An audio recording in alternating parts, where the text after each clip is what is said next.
Hey yo, it's me, Flera, and I'm back again. In case you didn't see my post, the reason I didn't post a video last week was because I was taking that whole week to continue trying to write a book I've been on and off with. I got 2.5 scenes done, so that's better. Anyhow, today we're getting into the upper leg muscles. After that will be the lower leg and the feet, and then maybe a YouTube short or something about the shoulder muscles in the back. I don't know, I've tried posting YouTube shorts before, but I have difficulty with the quality of it after. I might do like a tidbit at the end of the feet video, but I don't know. In any case, we have 2 or 3 videos left in the anatomy series, chat. The very first thing we do when studying anything is writing down our goals of study. The videos I looked at were Proco, I'll list them in the description as usual. I also looked at 3D models and my Atlas of Human Anatomy for the Artist book by Stephen Rogers Peck. In the upper leg, there are 3 groups of muscles: the quads, the hamstrings, and the adductors. Our goal of study in this video is to learn their connection points, shapes that might help us remember them, and their purpose in the human body. Towards the end, I have a tip that might help you remember how the muscles wedge together. First, we'll look at the sartorius muscle. The sartorius muscle is an S-shaped ribbon that connects to the asus and goes down to the side of the inner side of the tibia. I actually got its placement confused with another muscle in the quads. It doesn't connect here, it connects to the asus, and I'll fix that later in the video. The major group pushing against the sartorius are the adductors, and I'll get into why I think it's important to look at these first later. Their purpose is to adduct, or move towards the midline of the body, the leg. Their overall shape is triangular.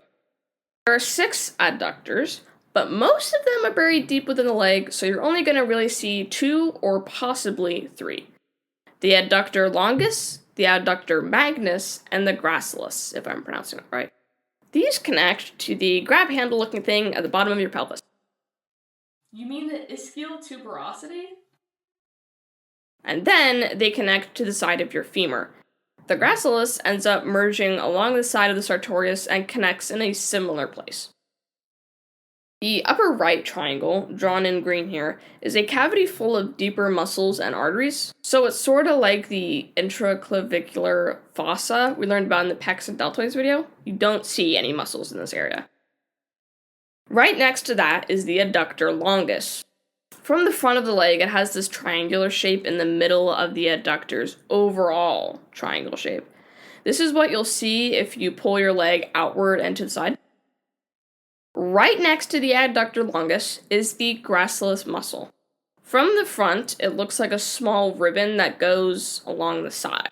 But from the side, we see its width. The adductor longus is a little sliver of muscle now. It's almost like a flattened rectangle, wide in the front, thin in the side. While we don't always see it, it still is there and helps with separation to the hamstrings, the adductor magnus. The adductor magnus is actually huge, but a lot of it is a deep muscle covered up by the sartorius, gracilis, and longus for the most part. The only section we see is this little triangle towards the back of the leg that brushes up against the hamstrings. Next up, the quads. The reason I wanted to bring up the adductors first is because the sartorius presses up against the quads and the adductors. In the quads case, it helps them form a teardrop shape. The quads are designed to extend the leg, or otherwise lock the knee. They connect to the top of the femur and then to the tibia through the quad tendon, except for the rectus femoris, which connects to the pelvis a little below the asus. This is where I initially said the sartorius was. It connects right there. Also, Proco talked about this, and I think it's really helpful to know. The fascia latae and the sartorius form a V shape that the quad muscles insert into.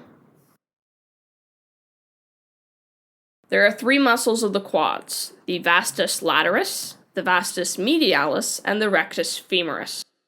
An easy way to remember which side of the body the lataris and the medialis muscles connect to is through the last word.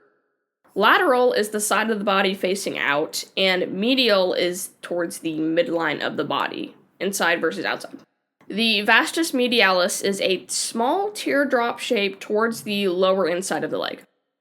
The rectus femoris is almost an almond shape and lies in the upper middle part of the group. The vastus lateralis is actually the biggest muscle of the group and lies on the outer side of the leg. You can't see all of it from the front, but it actually wraps around the entire side of the femur. But you might think it stops halfway because you see like a vertical line. That vertical line is the iliotibial band going down the side of the leg. It covers a big part of the vastus lateralis.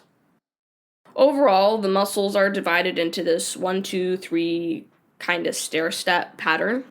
At the bottom of the quads, there's a tendon. It kind of looks like a rocking chair or a beanbag, higher towards the top, but lower towards the vastus medialis.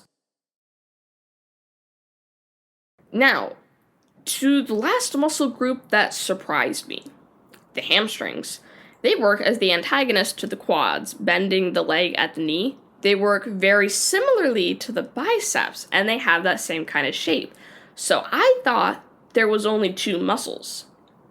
There are 4.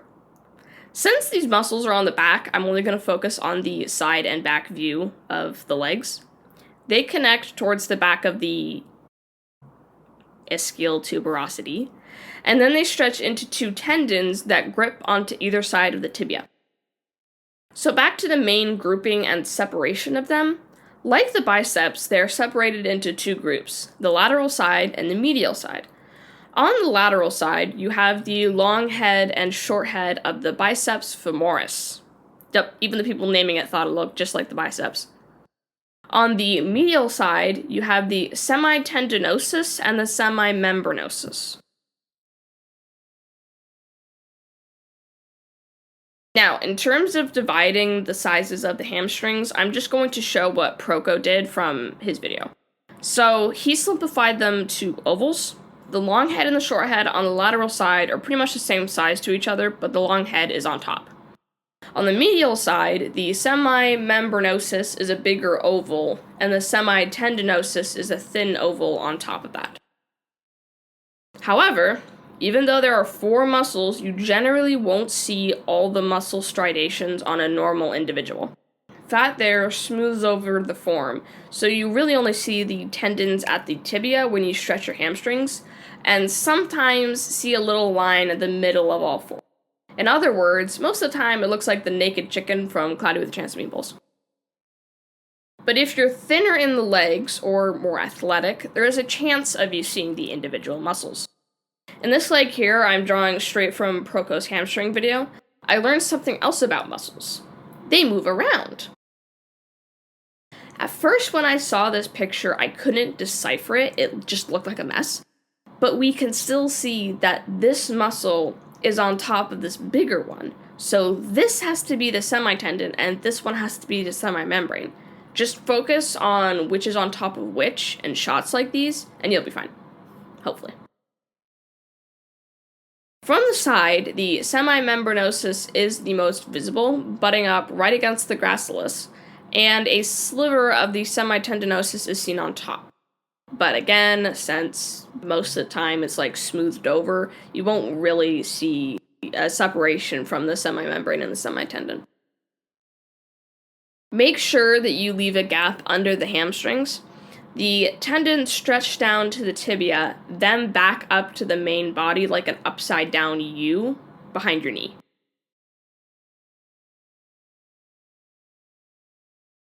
Now that we've finished all the muscles of the upper leg, there's a pattern to them I noticed. This is the tip I was talking about at the beginning of the video.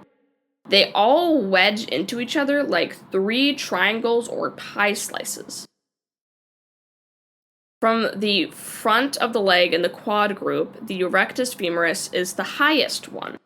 In the back, with the hamstrings, it's the same pattern as the quads, just reversed. The biggest muscle group, the hamstrings, is lower than the vastus lateralis and the adductors.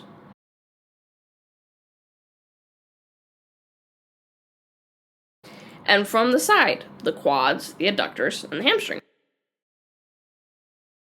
I hope this video helps, and with deliberate studying and practice, it should get easier to understand over time. I'm getting close to deciphering the pelvic bones, so whenever I think I get it fully and its connection to the leg bones, I might do a video on that. In the meantime, I wish you good drawings, and I hope you have a great day.